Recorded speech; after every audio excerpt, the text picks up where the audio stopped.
So before I go into the wrestling reviews and do the reviews of the wrestling shows, you know what I mean? I just want to know how good the Chili Peppers was. That was a great night, you know what I mean? And so when we were going into town on the morning, we had to get a bus at like 7. And it was around 6:30 when we got into town. And as we were like almost at the bus station, I left my wallet at home with all the money in it. And I was like, fuck. I was like, literally like, shit, I forgot the wallet, you know what I mean? I was pure like... Do you know what I mean? So I was in a pure panic mode. And then I rang me ma, and I was like, Ma, I need a wallet. No, I have to get it in. If I don't get it now, it's like, I'm going to miss the bus at 7 o'clock. It's down in the farm to get it for 7 o'clock, you know what I mean?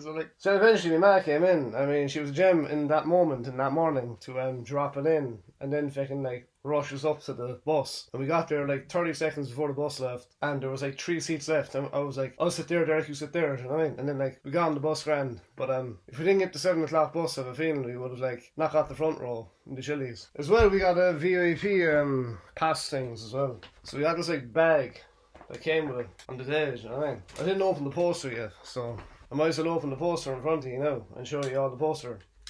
This is my first time seeing the poster now as well. You know what I mean? So, what I say? Look at the boys there, lad. What I say?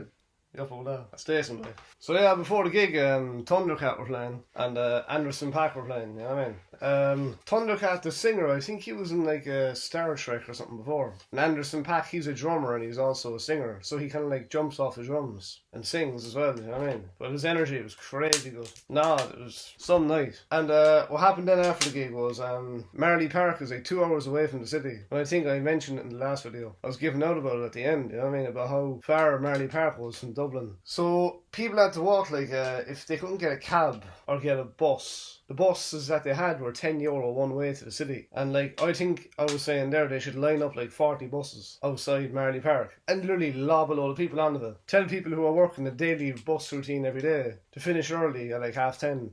And say, oh look, you have to go to Marley Park now. And then they go to Marley Park. Yeah, and then we were walking. We got 3/4 of the way. We said, feck that, we're not paying €10 for a bus. And so then we were trying to get a taxi. And then all the taxis were busy. And there was just no cabs. You know what I mean? So my taxi was like just not working because all the cabs were taken and it was too busy. And so we got to the city in the end. And we didn't realise the air coach that went from Dublin to Cork, the last one was 1 o'clock in the morning. And so we were expecting one to be there at 2 or 3 o'clock.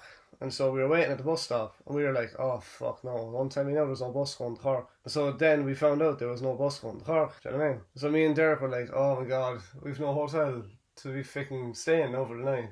Or a B&B, even though I cancelled the fucking B&B in a hotel the week before. And so Derek and myself, they were walking around the city trying to find a hotel or a B&B to stay for the night. And they were like, sorry, we're full, we're booked out. Sorry, we're full, we're booked out. Literally all of them were saying it. And that happened before as well when I was working in a hotel, you know, that kind of thing would be said, you know. Hotel is fully booked or something, you know what I mean? But we were walking around and we get to one hotel and then it was like, my legs were falling off. And then Derek then was like, I was asking Derek, when's the next hotel? Come on, just tell me, when's the next hotel? You know what I mean? Is it over there? It's another 25 minutes away. I was like, oh, fuck's sake, boys, you know what I mean? This is ridiculous now, boy. I just want to go to sleep. My legs are falling off, like, you know what I mean? I mean, like, and then at one point, then I was fucking lying down the footpath, like, I'm fucking wrecked, boy, you know what I mean?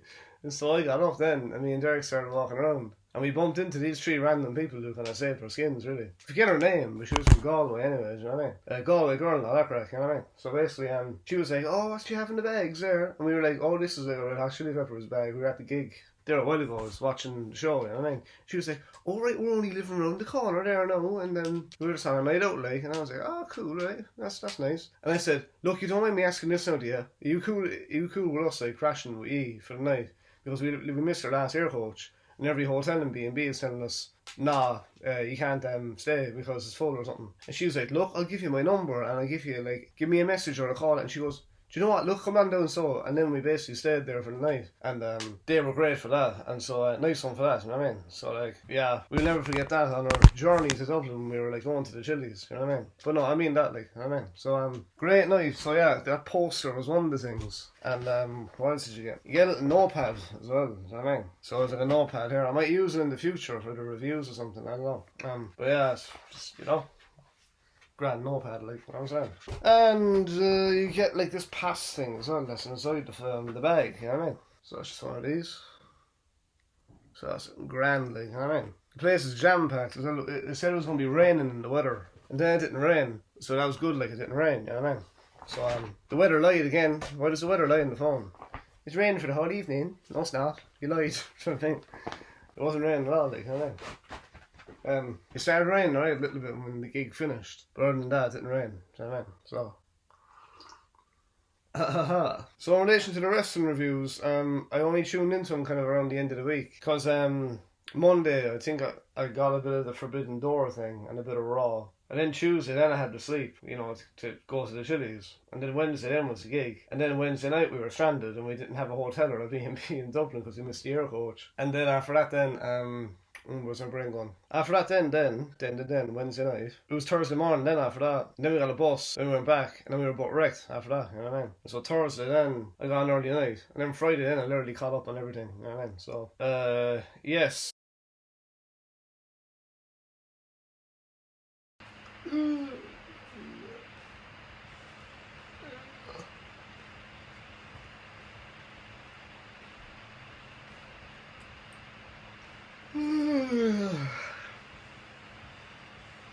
That's a narrative, isn't it?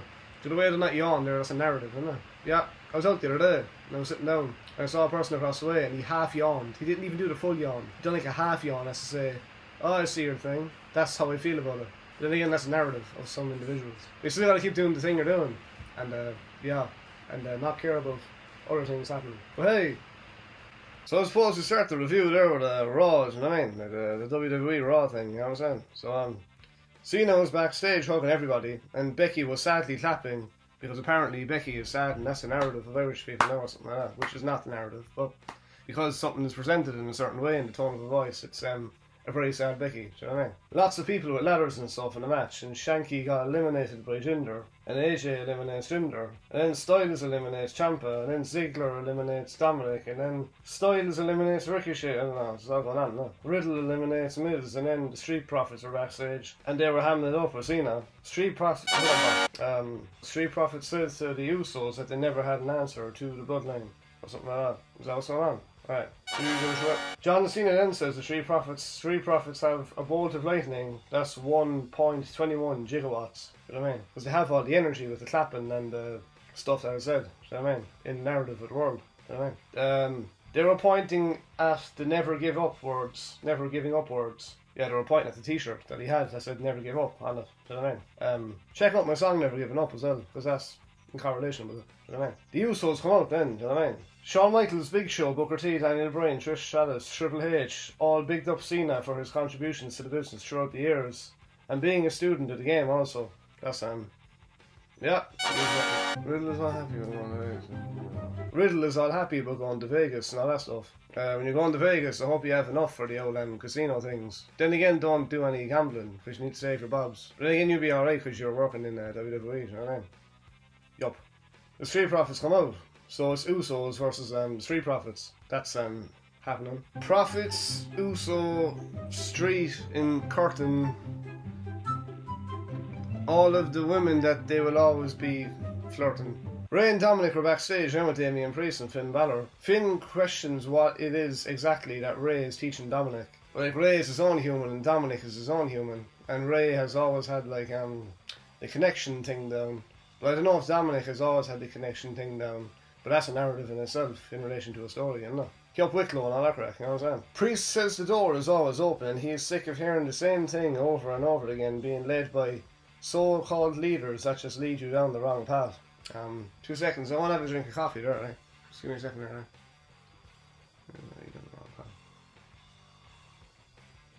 You say you're being sick of being led down the wrong path, even though one did say you've done a very good talking thing in the ring, so I don't know how that's leading you down the wrong path, do you know what I mean? I think that's picking you up, you know what I'm saying? Finn says maybe it's a bad father Dominic has, and Ray will show him next week how things will go down in San Diego. So yeah, Ray, the father of Dominic, are very emotional about Finn saying that he's a bad father to Dominic. Yeah, Ray already has the fuel thing inside him to do the talking thing, you know what I mean? There was a video package and then Miz comes out. Miz say they will both return as the must-see tag team of the summer. Oh yeah, Miz is on about him and Logan Paul becoming the best tag team or something like that. Yeah, it's amazing how Logan wasn't there when things sort of died down when I was doing the videos.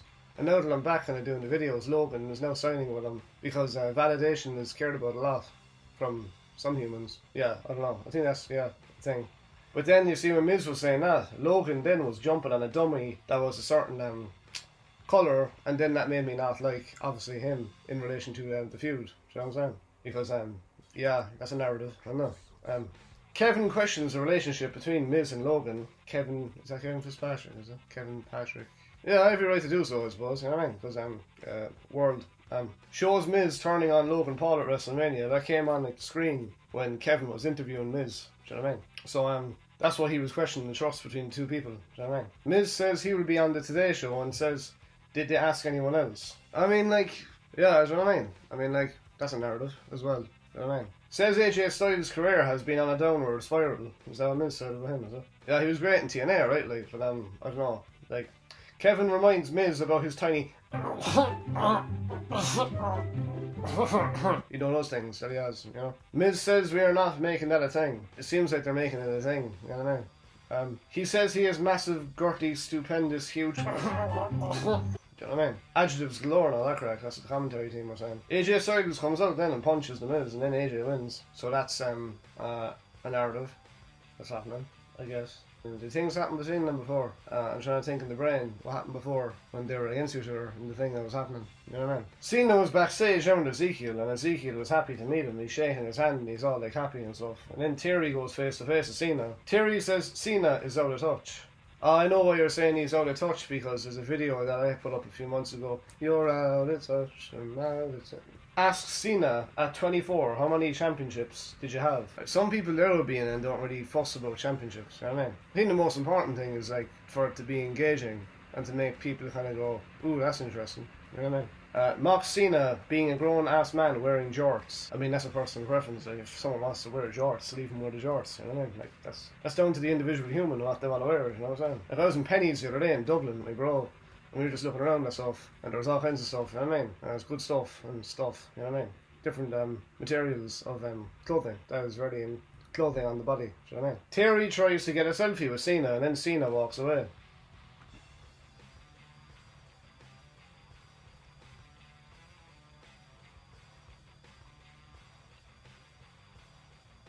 Bianca Belair then went against Carmella. Carmella has a bit of sass in her, and then Bianca Belair has very clean music, I think.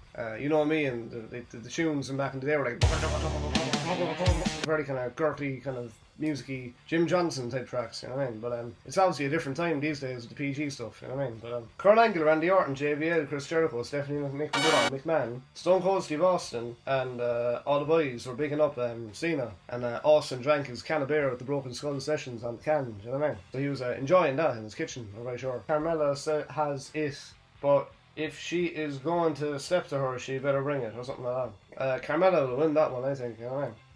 Carmella says she's not insecure and has brains. Yeah, I believe that, you know what I mean? Says she's a total package and she won't apologise, that's for sure. Alright, that's the thing that's happening. Later on in this as well, for NXT, I actually have a pitch in my head for a certain storyline to play out between certain people, so do stay tuned for that, you know what I mean? Sarah Schreiber then interviewed Liv Morgan and Alexa Bliss. Alright. Bliss says she will get a matching briefcase for the doll. Please don't. Bliss makes her doll boop Liv Morgan, and Morgan boops the doll back. I don't know how Chris Statlander will feel about that, because boop is her thing in AEW, you know what I mean? So, like, that's a narrative in itself, you know. Asuka then was on commentary, like, you know what I mean? And then Liv Morgan won. Alright. There was a Make-A-Wish package then. I don't know why the Make-A-Wish thing is coming up. Is that because of certain things, or is that a genuine thing that you're doing out of the love of your hearts? Which is just a good charity, like, you know what I mean? But I've seen another ad that was on the screen before, and I was looking at like, why is that there? You know what I mean? And then I read between the lines, you know what I'm saying? Vince McMahon comes out then and introduces Cena, you know what I mean? And he holds the never giving up sign and says, let's go to work, and he's looking at the camera when he's saying that, you know what I mean? He says this is WWE birthday and says it has nothing to do with whatever he had done. It has everything to do with you. I mean, that's a classic politician-y way of saying things, isn't it? It's not about me, it's all about you. But fair play, you know, that's fine. If you mean that from the bottom of your heart, and it's not a narrative that's happening because of everyone looking and the momentum of stuff, because if one goes away from a thing, then that narrative can quickly change. Do you know what I mean? Well, If it's genuine, fair play. Do you know what I mean? Says the fans allowed him to do it for 2 decades. He says the fans created an environment to really be his true self and been brave enough to tell him when he sucked and been kind enough to tell him when he don't. He says at this right moment it felt like the perfect time to say thank you. He says WWE prepared him for anything. Yeah, there's a lot of mental stuff that happens in the whole narrative of the year with like the wrestling world. I don't think people realise when it comes to the mental stuff. You know what I mean? He says the fans made him a better human being, husband, person, to be caring and to have humility and perseverance. Says he's 45 and doesn't know if they will see him in the ring again. You know what I mean? He says even when he's outside of the WWE, it's not about him, it's all about us and the Wii. You know what I mean? Nintendo Wii, that's a console I used to play years ago. You know, Wii Sports, that was some Game Boy. You know what I mean? Get the remote and you're playing tennis like, and, you know. And you get the bowling yoke. You get the golf as well, like, you know what I mean? Getting a hole in one there, like, sometimes. That happened very rarely, but I did get it twice, you know what I mean? So, like, hole in one, having fun, you know what I'm saying? Says if you're watching at home or under the same roof. He says that right there is the sound of us, and we never give up, and we are just getting started. Hey! Says thank you, and does the fingers go to the head thing, like the, you know, the salutey thing he does, you know what I mean?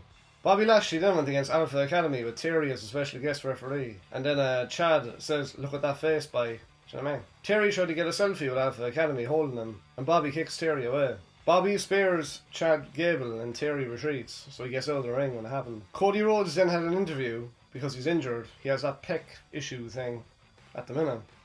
At the Sports Rehabilitation Centre for Physical Therapy Centre of Prevention and Youth Sports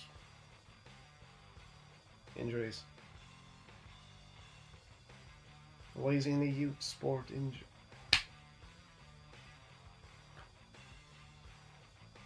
He's not a youth really, like he's an adult, you know what I'm saying? Says he's trying to respect the fact he has to stay out for 9 months, you know what I mean? Says Drew McIntyre and Sheamus have Harley Race level of toughness. Says Omos is 7'3" and doesn't even need a ladder. Says Sami Zayn's behaviour and subterfuge fooled people into forgetting he has a genius level IQ in the ring, you know what I mean? Says if Seth takes the win, he will be the first to congratulate him. I mean, I don't know why you would congratulate him after him disrespecting your father and the way he did, you know what I mean, in the whole feud. Like the fact he wore the polka dots at the thing, which is your father's thing with the polka dots, and then Seth comes out with it with the polka dots. And then you both shake hands in the ring, and then Cody, you walk up the ramp, and then Seth comes out with the old hammer thing, and then attacks you with it. I don't know, I wouldn't be apologising to him really, do you know what I mean? I think that's a big no, do you know what I mean? So, Cena was backstage and Seth was singing Cena's team with his has. He was like, ha ha ha ha, you know the way he does the thing, like his laughing yoke. But basically he was putting Cena's team into the ha ha has. Says, do you remember when I broke your nose into a million pieces, and continues to laugh. Says when Cena tried to cash in his money in the bank, he failed and crashed and burned Top Gun style. Maverick. Crash.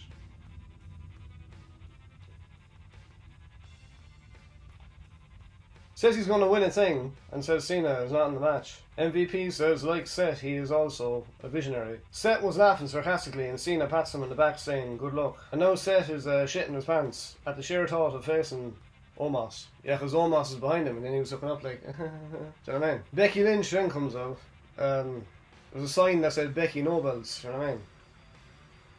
I mean, belts are, you know, it's a personal thing, preference thing if you want one or not want one. You know? For some reason, Nikki has a fucking. She had yellow and blue for a while, and that's almost a superhero. And then Ukraine happened, and then I read between the lines. Obviously, that's sad. Is that a narrative? I hope it's not a narrative. Yellow and blue. Links. I don't know. Becky eliminates Nikki ASH, and then Becky wins. You know what I mean? Fair enough, that was Raw, you know what I'm saying? So go on to the NXT. Then my voice feels really fucking like today. That's great, because I was shouting my fucking lungs off at the gig, and then your voice feels more like after it. Do you know what I mean? So now it feels way more do you know what I mean? So that's cool. It's a bit of ho ho ho. Do you know? Caden Carter and Katana Chance then came out against Cora Jade and Roxanne Perez. I mean, top right corner again, like, you know what I mean?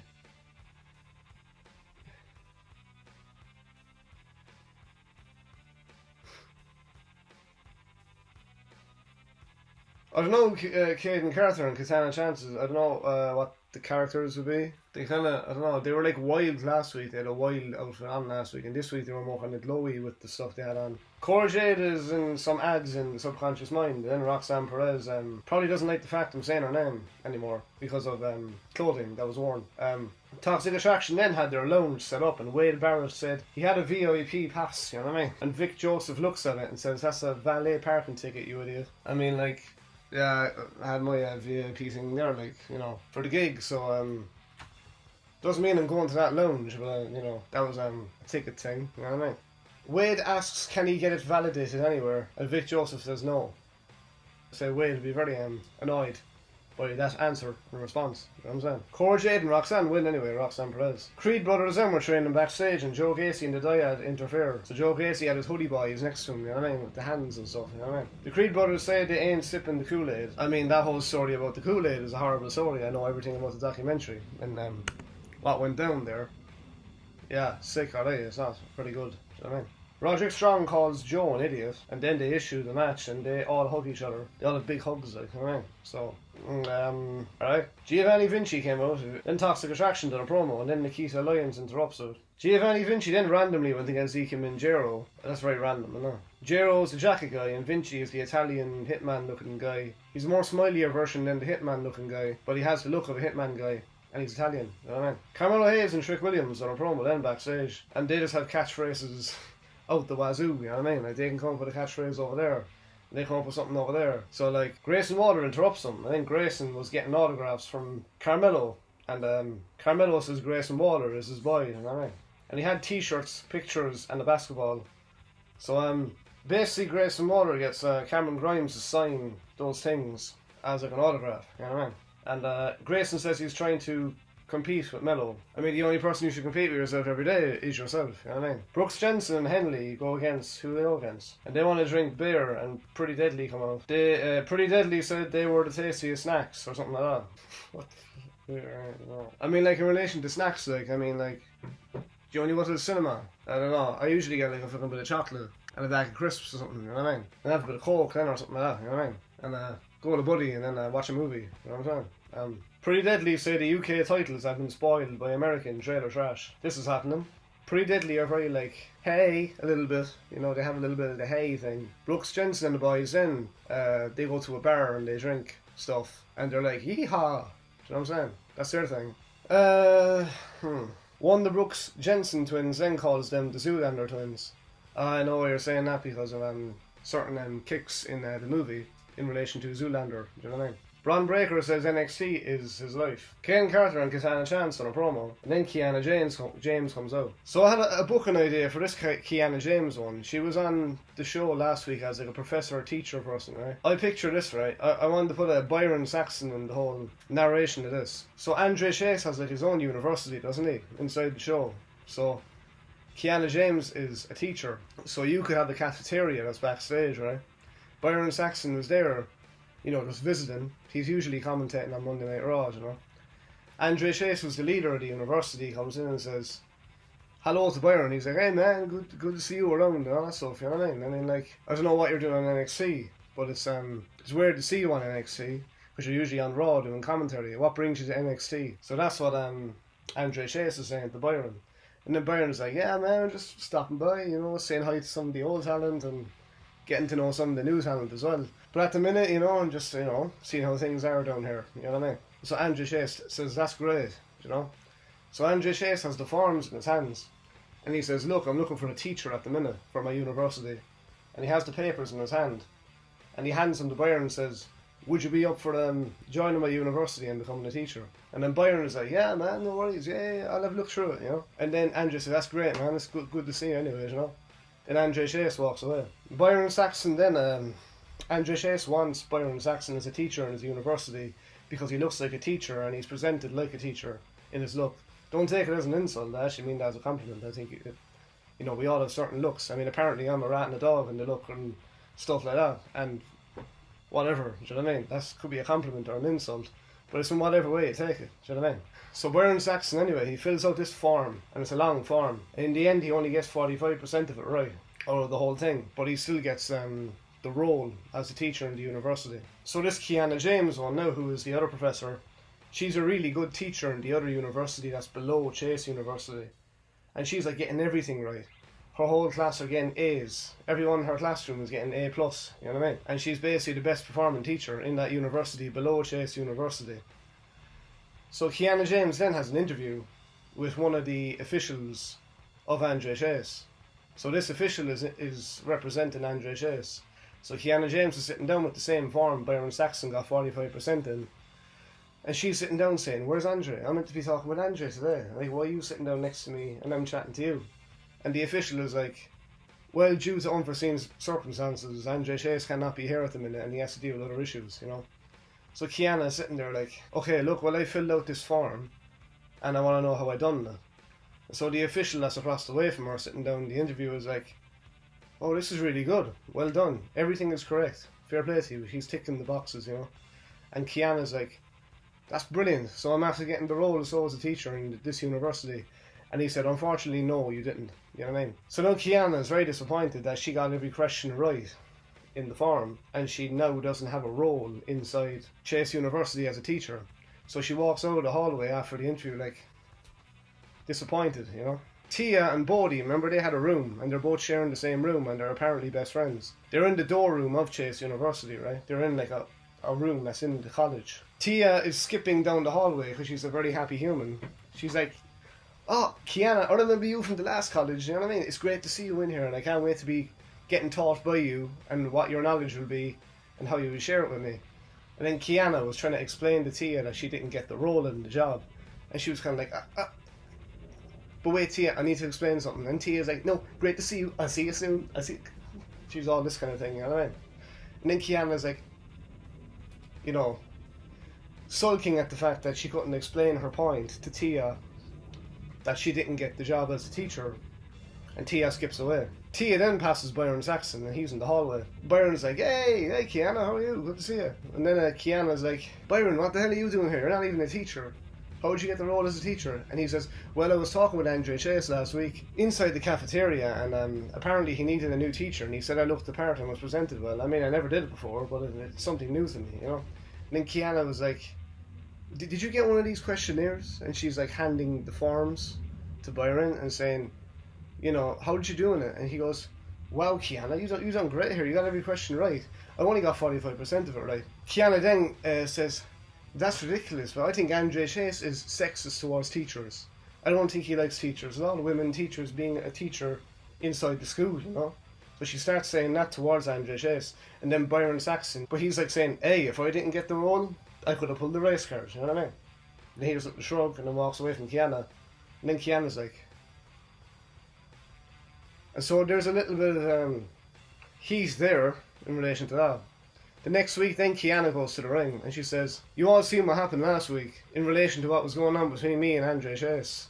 I was fully qualified for that position. I got 100% in that paper. You've seen Byron, he only got 45% in that paper.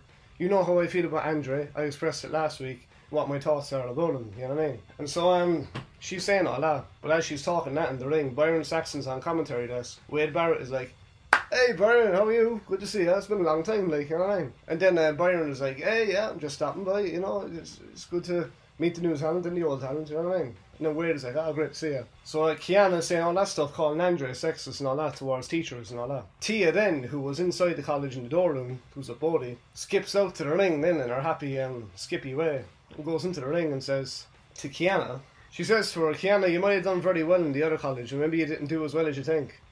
And then Kiana says, listen to me, little girl, like, you might be very happy and skippy in your college, but you don't know what you want in life, you know? You don't know what you want in life. You probably went to school with your friends in secondary, and then you probably picked a course you weren't really interested in, but you still went to it anyway, you know? And you still did the course, you know what I mean? So you still did the course anyway, and you went in and done that, and then what's going to happen then? Well, you get your degree, get your diploma, then what happens? You work some job that you're like, about, you know? Because that's the majority of the time, that's what happens. And then Tia now is this innocent, skippy, happy one, and she's getting all sad. She starts kind of crying a little bit. So people are siding with Tia because she's the happy, she's the one that has the sympathy, because she's all... So Kiana knows it, being a real bitch towards her in relation to the feud, you know what I mean? And so then Kiana says to Tia, the one that's kind of crying now, get out of my face, and then Kiana slaps her. And then she crawls out of the ring, and she's like crawling up the ramp. Like, Tia's like all like upset, you know. And then Byron comes into the ring where Kiana's after saying that, and Byron's like, "What the hell are you doing? Why are you doing that to a potential student you could have inside your college, you know?" So Byron now is like trying to tell Kiana to calm down in the ring. So Tia's crawling up the ramp then, and the crowd are booing. They're all booing Kiana for doing that. Then Bodhi, the roommate that is Tia, that are apparently best friends, Bodhi was getting angry then at Kiana, saying, "What the hell are you doing?" He gets all riled up about it. Do you know what I mean? He's saying, "What the hell are you doing?" And then Byron says to Bodhi to shut his mouth. And he says, "I'm going to come out of this suit for one night only, out of the commentary desk and into the ring to face you, Bodhi." You know? And then Bodhi was like, "You can't go against a student like that." He goes, and then Byron can say, "Sometimes you can bend the rules in power or something, you know? You can use that narrative. And then you can take that in a million other directions. And now you have someone that everyone hates and someone that has sympathy for the other character. You're welcome. I don't know if you'll use it, but, you know. I know it ain't probably the talent that is of the top tier, but you can still make it work for people that are in everywhere. You know what I mean? So continuing on, Kiana James then went against Indy Hartwell and Kiana won. Undertaker 1 Deadman show was on in Nashville, Tennessee on July 29th at 10 PM CT. And not a hater or a buster. Is there a reason I could split it, or is that just a song for it? Because that was put out at a time where, even months ago, I was commenting a good bit on the content, and that song was on. And there was a certain point where I stopped commenting, and he stopped playing the song. Tony D was on a bridge and says someone is sleeping with the fishes, and he throws a gold watch into the river.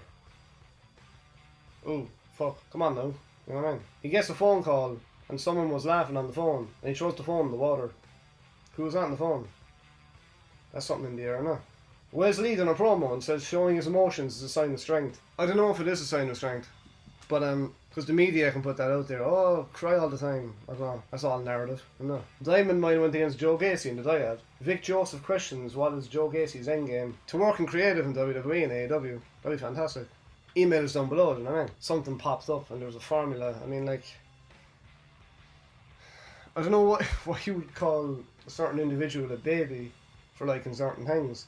I mean, like, if you think about it, right? Think about, like, an office job. I was in an office job before, I really liked it, and I thought the people were cool. So the people that do all, like, the work and stuff, you know, they're doing the thing. Sometimes the manager, main people, don't do as much of the work. So does that mean that they're a woman as well? Do you know what I mean? That's a narrative, I know. You know what I'm saying? Bigger, badder, bigger, badder, bigger, badder. Do you know what I mean? Grayson tricked Meadow into signing the contract when he was signing the autographs. There for thinking about it, you know what I mean? The doctor was going to announce Alba Fire was injured. I said, all these fucking UK Irish people getting injured. Do you know what I mean? Come on, like. There's values on these things. You know what I mean? Lash Legend says Alba Fire has been put on the shelf and permanently from your girl, that's said. Says she talks the talk and walks the walk. You do indeed, fair play, yeah, you know what I mean? Sanga entrance was interrupted by Zion Quinn. It would make sense if Sanga, if he was going against Zion, he would win that. I could see why that would happen. Diamond Mine were backstage. Roderick Strong says they ain't listening, and the Diamond Mine lads say all they do is listen. And now Roderick and Damon Kemp are against Diamond Mine. That happened very quick, I think. I don't know. In my opinion. I don't know what you all think of it, who were watching it at home and in the crowd, but I thought that was just like all of a sudden, you know what I mean? But Damon looked right at Diamond Mine, and I don't think Damon is fully on board with the whole thing that's going on. Maybe he is, but I don't know. Do you know what I mean? Sanga won against Zion Quinn, then in the end I said that was going to happen, and that is what happened. Wendy Chu was tossing and turning in bed from the words Tiffany Stratton said the week previous. My hole, you know what I mean? She gets under her skin, goes for the pin, and then she wins. I mean, I'm siding with no one there now, babe. You know what I mean? I know the way you're putting the locker by the fucking bed and everything. The narrative is meant to be, go me side with Wendy Chu, but like, I ain't a fucking baby, you know what I mean? Like, just because I review certain things doesn't mean you are a certain demographic of young individual, you know what I mean? Breaking news, Barrett, boy, to right, plug your thing, like, you know what I mean? Xavier Woods has a show called Arena. It was on at 7 o'clock on Wednesday. Yeah, right.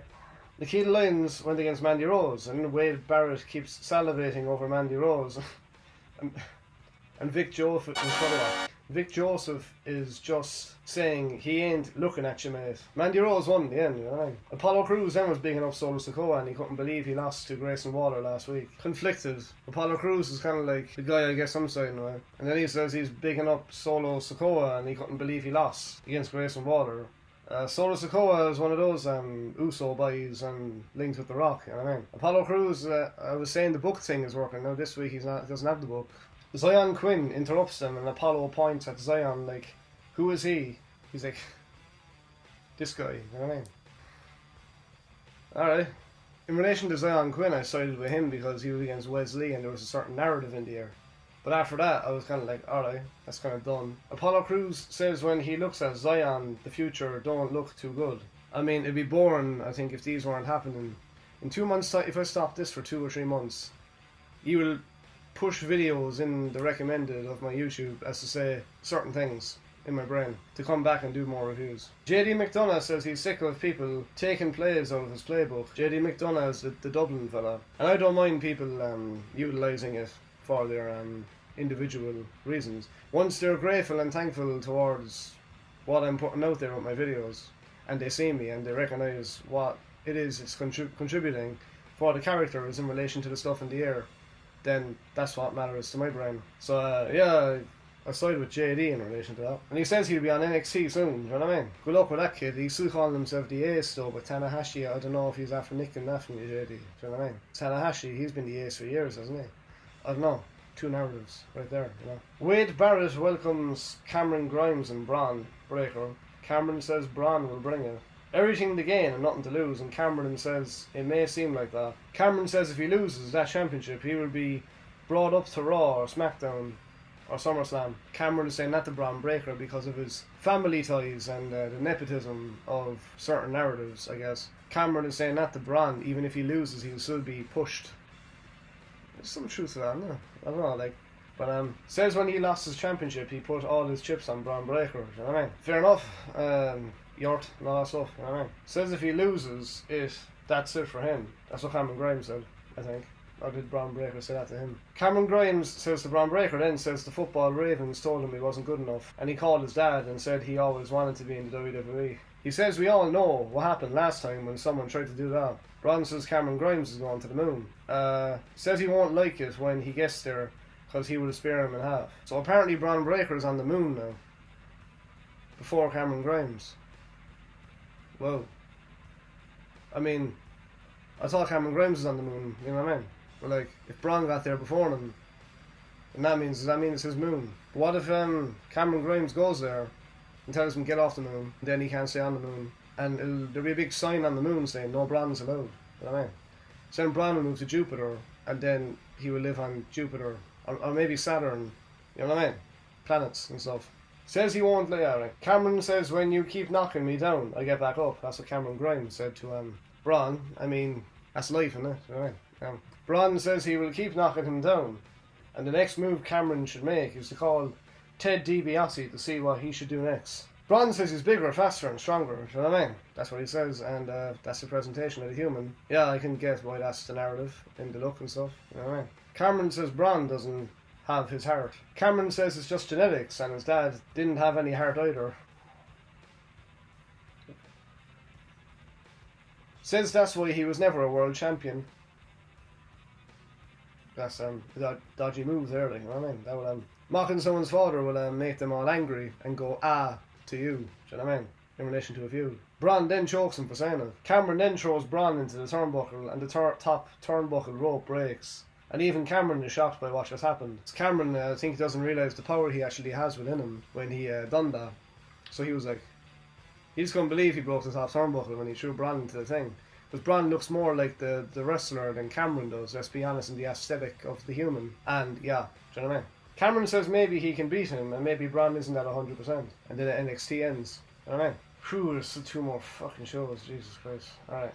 AEW Dynamite, Blood and Guts. Orange Cassidy went against Ethan Page. Tie-Dye Jones, that's what Taz said, plugging the thing, alright. Yeah, blue and yellow, almost a superhero. Yeah, alright, is that what's happening? I don't know. Anyway. Adam Lambert says it's not the size of the man in the fight, it's the size of the fight in the man. Well, that's true, I guess, you know what I mean? Lambert tells best friends to get backstage. Crowd were saying, shut the F up.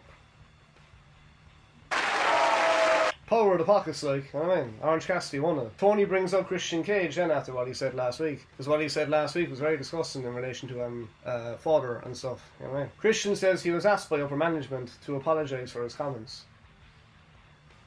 understandable, you know what I mean? Says he never apologised for anything in his hair. That being said, he says he's worried his entire family isn't dead and they had to witness Christian in that ring 2 weeks ago on Dynamite. He says he doesn't mind if everyone passes, but he said to Jungle Boy's mum to call him, and then he puts his hand up to the air. I mean, I don't know how she'd feel about that. I'd say she's with someone at the minute, you know, and if she's with someone, then you don't break the ties with the person you're with, do you know what I mean? So I think that's a big no, Christian, in relation to that, do you know what I mean? He belittles Detroit, the city he's in at the minute, saying the only thing good about it was near Canada. Canada, and all that stuff. Then he introduces someone, and for some reason it's Luchasaurus. And I don't know, I think we're meant to care that Luchasaurus was with Jungle Boy for a long time or something. Even though no emotional bond was really connected, I don't think, between the audience and the humans in relation to the general narrative of the show. But for some reason she brings out Luchasaurus. So basically what's happening here, Luchasaurus is after basically betraying Jungle Boy in relation to the feud. And then Luchasaurus then squashes Serpentico. Christians with Luchasaurus? I mean, he's a dinosaur, he has a mask. And it was kind of a big reveal thing. You think it would be like a new person, or I don't know. Anyway, Tony Schiavone was with Scorpio Sky on the left and Wardlow was on the right. Wardlow says bring every member of American Top Team to him and he will treat them like the security guards he squashed in the plane test match.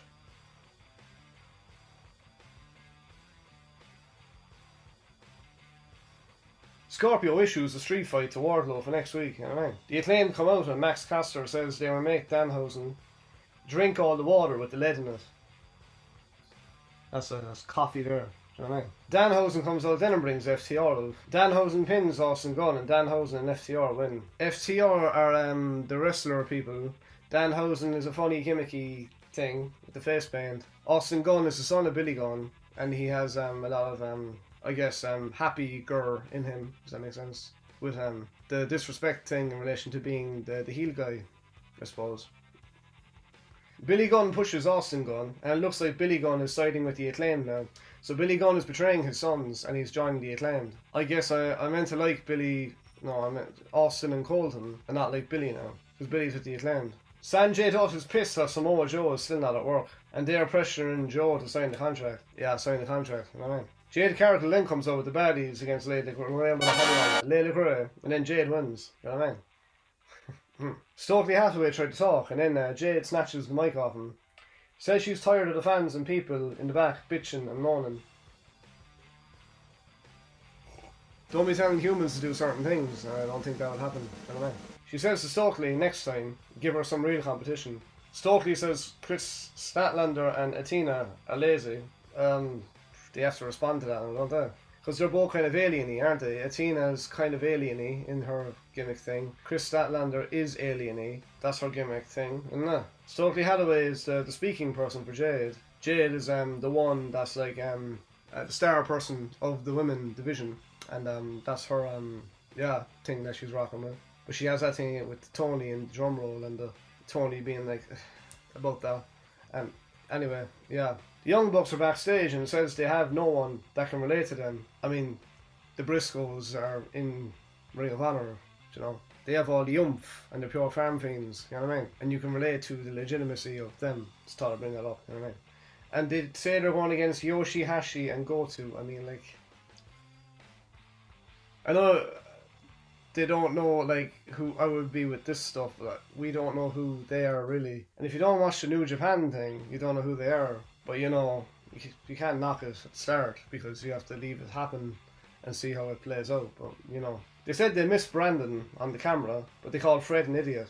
I don't know what Fred looks like. Well, okay. Taz says you got to be ready to kill in this match, the blood and guts one, you know what I mean? Too right, boys, you know what I'm saying? Like, say the thing you need to say, you know what I mean? Jericho Appreciation Society come out then, and they're dressed in these netty things with the hats.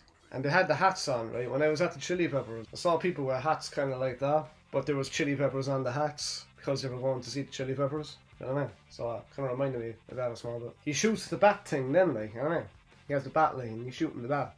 So he pretends that the bat is a gun, like, you know what I mean? So, you know, that's a creative thing, you know what I mean? Eddie Kingston, Santana and Ortiz come out, and then Claudio comes out with William Regal and Wheeler Yuta. So Claudio's the bald fella with the beard. William Regal is the creative brain of the wrestling business. And Wheeler Yuta is the fella from, I don't know what country he's from, but he's like Asian. So as I was saying, Wheeler Yuta is Asian. If the demographic of a human, that doesn't really matter, you know what I mean? It's all love, you know what I mean, in relation to that. John Moxley then comes out, and then Sammy Guevara jumps on the ropes. Some podcasters are going to hate that, because there is podcasters I tune into and they're like, oh, all this flippy crap stuff, you know what I mean? They're purely just ripping all the stuff that's taking place. And Sammy then is wearing a do-rag.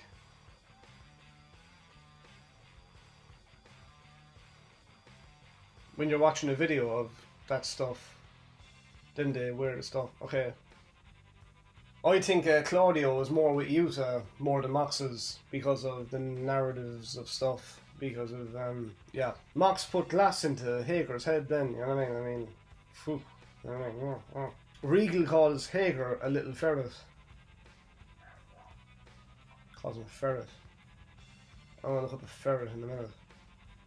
Good luck with that podcast. Fucking ferrets. Animals. I've looked that up. Yeah. So now he's putting spikes into Matt Menard's head, and the crowd was loving it, I guess. They were into it, to be fair, like, you know what I mean? Mox then puts Matt Menard into the tax. So Matt Menard went into the tax from Mox putting him into the tax. So now there's tax in his back. So there's back in the tax, you know what I mean? Eddie's on top of the cage with Jericho, and then Eddie is doing all the biting things and all that stuff, you know what I mean? And now Sammy is climbing, and then Eddie throws Sammy off the cage. The crowd were like, holy shit, but it did look kind of cushioned, didn't it? You kind of see the puff below the thing when he hit the thing. I know you have to protect the wrestlers, but even when Mick Foley went off the cage years ago with The Undertaker, it just looked way more fucking like bang, you know what I mean? I think it was like they probably used some sort of foamy board stuff as well, but it didn't really look as poofy when he went into it, you know. Anyway, but not to do that, it takes balls to jump off the cage and then go into the thing, you know what I mean? So, fair play, you know. Claudio swings Jericho on the cage. Claudio submits him, and Eddie isn't happy with him winning. So Eddie and Claudio apparently have beef with each other, but it's all love there in relation to the real world stuff. That's happening, yeah. Go on to a SmackDown there now, do you know what I mean? There's lots of people in ladders. The fella Sheamus, you know, there's rings off the thing, you know what I mean? Like, he says when he has the contract, he will protect it for the tribal chief. That's what Sammy is saying, and I mean, please don't do that, you know what I mean? If you win the contract, that's for you. It's not for anyone else. It's for the individual that wins it. You know what I mean? He says when he has the contract, MVP is bigging up Omos, says he's the odds-on favourite. Yeah, I'm siding with that, you know what I mean? Maybe that's just me, I don't know how the crowd feel about that, but he's a big boy, like, you know what I'm saying? Sheamus, the last man standing, and he's over the bleeding moon. And then Miz comes out, says he deserves to be in the match. Yeah, he was on the Today Show or something, wasn't he? Ezekiel comes out, Happy Corbin comes out. Obviously, Pat McAfee is not happy to see Happy Corbin, because you can hear him go, oh, God. Yeah, him and Happy Corbin are fucking pissed for each other, like, you know what I mean? Happy Corbin is more like, he's just after getting belittled by everybody the week before. So he's trying to, like, I guess, find the inner strength again in relation to stuff. Madcap comes out and says he has a chance to embarrass himself again. I think he's on Madcap, but no, in relation to that. Adam Pearce announces a battle royal right now. Adam Pearce is doing that a lot recently, isn't he? He's just announcing a match like right there, right now in that moment. And Flowrider came up at one point. I still have a few songs of him on my phone that I still bang out. You know one? You know I know how. That one. That's a decent tune, that one, you know what I mean? I remember that one from the summer days, back in like 2000 and... What year was that, please? 2011 or something? I don't know. Omos eliminates Ezekiel. Alright. He's very big boy, you know what I'm saying? Very tall, like, you know what I'm saying? Seth Rollins eliminates himself because of Omos, and Riddle RKO'd him outside the ring. Seth Rollins was afraid of Omos, like, he was like, oh god, look at this fella, he's very big. Then Omos was like, haha, I'm big. And then Rollins was like, then he jumped over the top rope and he was like, nah, I'm not having it. Then he got RKO'd by Riddle, do you know what I mean? Sheamus and the fellas eliminate Omos, so they eliminate Omos, like, you know what I mean? Omos then was staring down at Pat McAfee, and I think McAfee was like, oh god, I think that's what happened, you know? Yeah. Riddle hit the bro to sleep on Sheamus. Go to sleep, CM Punk. Bro to sleep. Alright.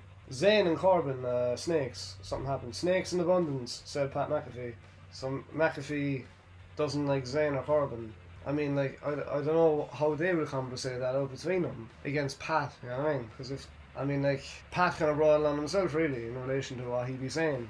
Because a month ago, I remember what he said to Sami Zayn, he's a good-for-nothing, despicable, disgraceful human being and is the scum of the earth. He said that, like, the month when the things weren't happening in relation to videos. You don't forget those things, you know what I mean? So, Happy Corbin won it. Some people were like, nah. Yeah, some of the crowd were kind of, like, split on that. I can kind of get that. I understand that, I guess. Don't hate, try not to shame, you know what I mean? Just kind of rock at what's happening, you know what I mean? And read between the lines and, you know. And if you have your own personal opinion on it, I'm sure you can make a video too on it and say, why is this happening and that's happening? And then there's a split opinion on the YouTube sphere, and then it can be kind of hashed out in relation to videos, you know what I mean?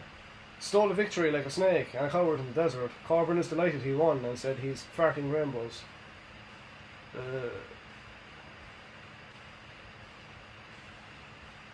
So when I was at the Chili Peppers and there was a rainbow, were you in the sky farting the rainbows, like? Do you know what I mean?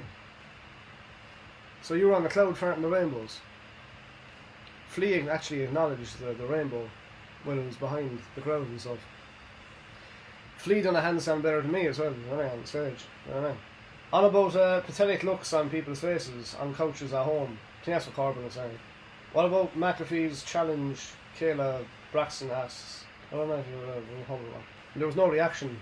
Something happened there. McAfee is not happy that he avoided the question. Corbin, is there about Corbin there? Or Sammy? Corbin. I think it's Corbin. Kayla Braxton then was backstage and Natalia says she's seen nothing but fear and Hollywood is not coming to her. She's on about Ronda Rousey. Yeah, I'm kind of with Natalia here because I wasn't never really siding with, I guess, Ronda fully, even though she had the whole Roddy Piper thing. Roddy Piper with the Scotland and stuff. Then again, I don't know, like Natalia done the boogie thing. I don't know, I don't give a shit. I don't know, fuck it. That's all happening. I don't know. But the only thing Ronda be holding is her 10-month-old baby.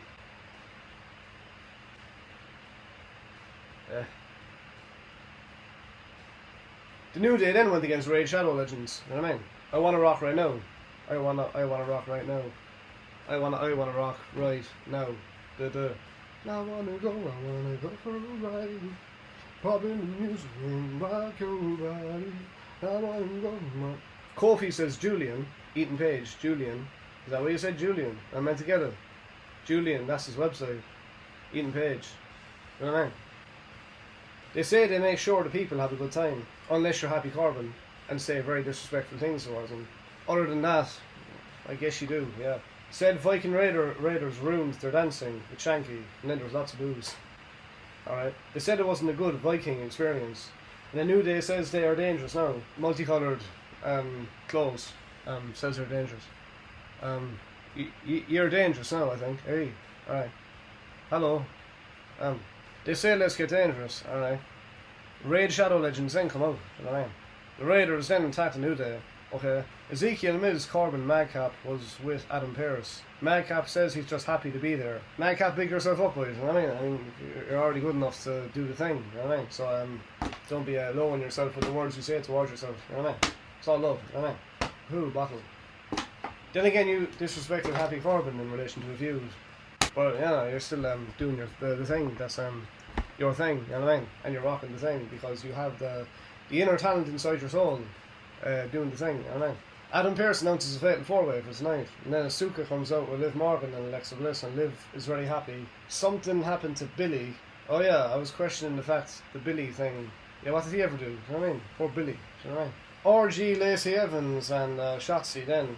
Becky Lynch comes out, says she's out in all her brilliance after all she's been through. Says she's not leaving any of the snakes take her out, and says she's the biggest threat in this match. Yeah, like psychology things. Oh, stories, alright.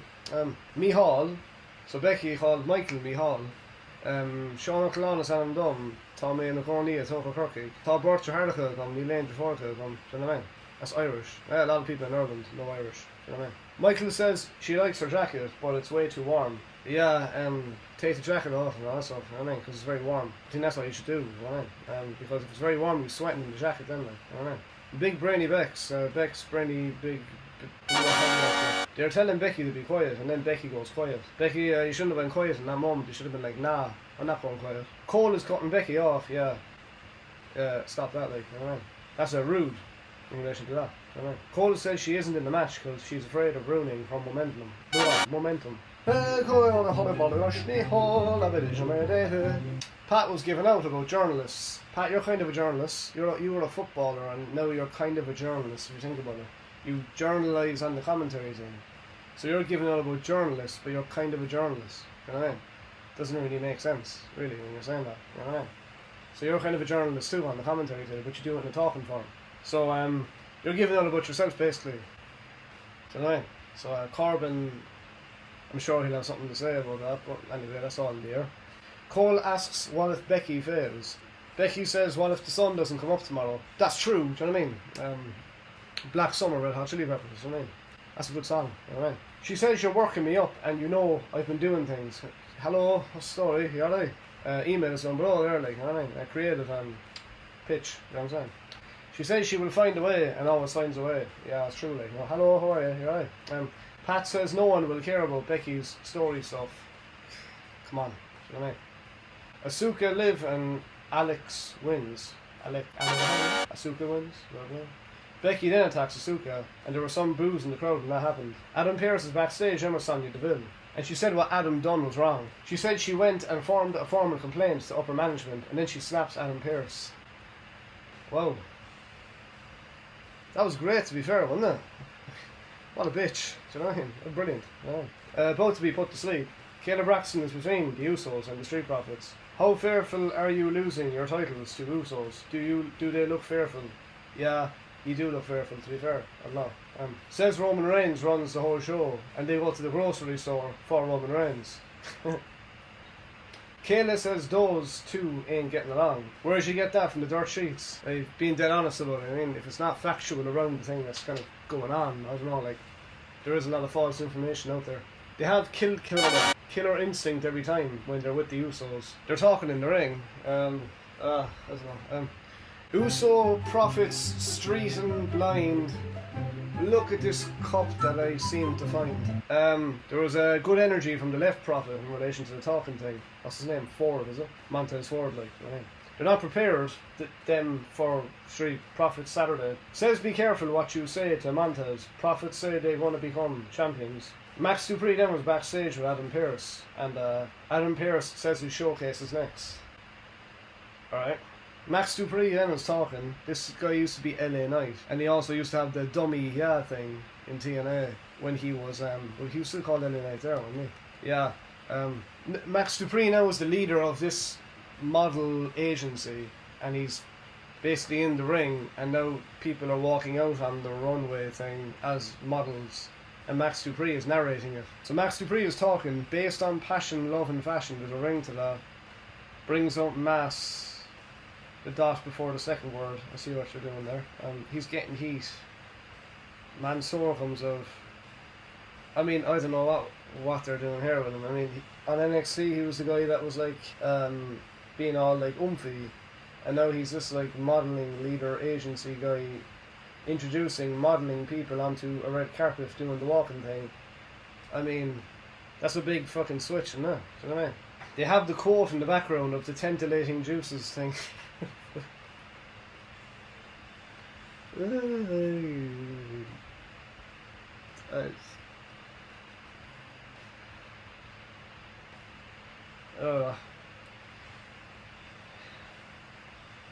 Megan Morant interviewed Ronda Rousey backstage, and baby September, whatever, baby September, she said that. She doesn't like being booed, does she? I've seen videos and that saying that she doesn't like to be booed. It's kind of clear, if you're not siding with her, she doesn't like it, you know what I mean? Yeah. The Miz came out then Logan Paul signed the contract, and he is coming for the Miz. And it's the most liked photo for WWE. Fair play to Logan, but then again, I don't think like I would ever get along with someone like a Logan Paul. I was thinking the long term there would just be like unnecessarily in the air stuff that just wouldn't really get on with my brain and his brain, you know what I mean? Being dead honest about it, you know what I'm saying? And I know there's probably a certain personnel that would understand that, because there was a thing there before where he had a co-commentator thing and he said a certain thing And I read between the lines of it because they had Becky on the thing, and he said that actor was not a good thing. And then I was looking at it, and I was like, why did you have to say that? Why throw the shade? You know, I'm not throwing the shade at E, you know. But I'm just being honest. I don't think certain, you know, I wouldn't really get along. I don't know. I don't know. Probably different star signs. Max Dupree now has a tennis wear collection apparently. But hey, Nintendo Wii, like Wii Sports, like, you know what I mean? Back in the day, like, you know what I mean? Anyways, the Miz is against. The Miz is against Happy Corbin, Madcap Moss, and Ezekiel. Oh yeah, Pat brought up the whole theory at WrestleMania thing, and that was a good plug from Pat, to be fair, because he's keeping that alive and reminding people of what was going on in that thing. Pat McAfee says the WWE Universe is the only reason Corbin has a job for the last 10 years. I mean, the WWE Universe is the only reason you have a job too, you know what I mean? I'm sure if they didn't like you, you'd be gone. But because of the narrative of the world and doing these videos and you and commentary, 2 plus 2, it kind of makes sense with the narrative, doesn't it? You know what I mean? So yeah, anyway. McAfee looked at Corbin with fear after Corbin put Ezekiel, not really through the table, but kind of on the table, you know what I mean? And so McAfee was kind of like, pooping his pants as a human, you know what I mean, in relation to that. Corbin looks at McAfee, and McAfee called him a big bum. Says a lot about you, don't know. I don't know, Corbin won't like that, you know what I'm saying? Madcap wins against Ezekiel. There was a sign saying the Raiders are going to win the Super Bowl. I thought the Super Bowl happens near the start of the year, or is that coming up? Is that a new competition that's happening in American football? I'm not sure how your system works over there in relation to American football. I remember I watched the Super Bowl before the final. I usually watch it for the halftime show, usually. But I remember the game stopping every like 2 minutes. And I was like, McAfee is laughing at Corbin being a bum. You have to know when to hold him, when to throw him. The secret to survival is know what to throw and know what to keep. You know what I mean? AEW, Royal Rampage. So he called it Royal Rampage, right? And there was no introduction as to say, hello everyone, this is going to be a battle royal, and the first 2 individuals that are in this contest is Adam Page and Darby Allin. It just went straight to Adam Page and Darby Allin with no introduction, and I was confused. I just thought I'd note that. One love, you know what I mean? Alright, this is a battle royal. Butcher was ragdolling Darby Allin into the fence. John Silver comes out, and then the Hangman Hungy hug happened, ring to that, like, alright. Max Caster came out, and then Roosh came out, my bad. Spelt like Rush. I don't know who the individual is, but he has a cool theme song, I will say that. Blade is swiping the camera as to say get out of the way, you know what I mean? Penta then attacks Roosh, Zero Miedo. Starks and Hobbs are attacking Keith Lee. Starks and Hobbs are attacking Keith Lee. 3 of them make sense because they actually got a little pop there at one point because of the narrative of what's going on. It was like, oh yeah, they got it, they understood, you know what I mean? Makes sense. And then I saw something about weight loss come up, and then a burger thing came up. That's very counterproductive, isn't it? Having a weight loss thing and a burger thing. Do you know what I mean? Like, Brody King wins the Royal Rampage. I mean, I don't know what his character is, you know what I mean? But I say, you know, all these people are great wrestlers and stuff, and what they do in the ring, but like, it's just the layers of the human, you know what I mean? You want to know what the character is, you know what I mean? Do you know what I'm saying? Anyway, but well done to him and all that stuff, you know what I mean? Hook then was interviewed and he was eating crisps and he says stuff to Alex. He kind of grabs him very loosely and there was no kind of oomph to it. Like, you know, like, he was eating it and he was like, very, Timmy, you can go. You know what I mean? There was no, like, oomphiness behind the grab when he was grabbing him, you know what I mean? The Young Bucks then come out and they're with an American flag, I think. There's a certain narrative to the American flag in relation to the narrative of the story, you know what I mean? I love America, but you know what I'm on about and stuff, you know what I mean? Tony Schiavone calls Christian a horrible man. Keeping it alive, fair play, you know what I mean? Jericho then is on Impractical Jokers. Hey, purple, yeah, warning people for whatever reason in relation to the thumbnail. Hey, what's it? Yeah, hey, warning people, trust. Yuppa, heel turn on your man, and then the Bucks win. Gresham said he spent 17 years chasing a dream. See, the thing is, Gresham, right? You done a very good promo there. And I don't know why it took 17 years for you to be on like a main roster thing. I mean, like, that just goes to show if you don't, I guess, click with the person pulling the strings and you don't break through the middle part to get along with the main person in relation to a thing, then you ain't going to get the chance, you know what I mean? So that's the kind of annoying thing about the wrestling business too. You're in it for 17 years and you're only getting the break now. And that's not really cool, you know what I mean? I think. But now you've done a good promo there, you know what I mean? Tony Storm and Nyla Rose done promos. Okay. Marina attacked Tony. Thunder is with Tony. And Nyla's with Marina. Thunder Rosa said La Mira Mira passionately in a recent thing. Tony Storm done a very good promo at one of the weeks when I was looking at the thing. Nyla is a big person and I think she says something about destroying or something. Marina Shafir, I think, has great intensity in relation to the camera stuff. That has been my review of the things, and thanks for tuning in. And, yeah, nice one. Hey.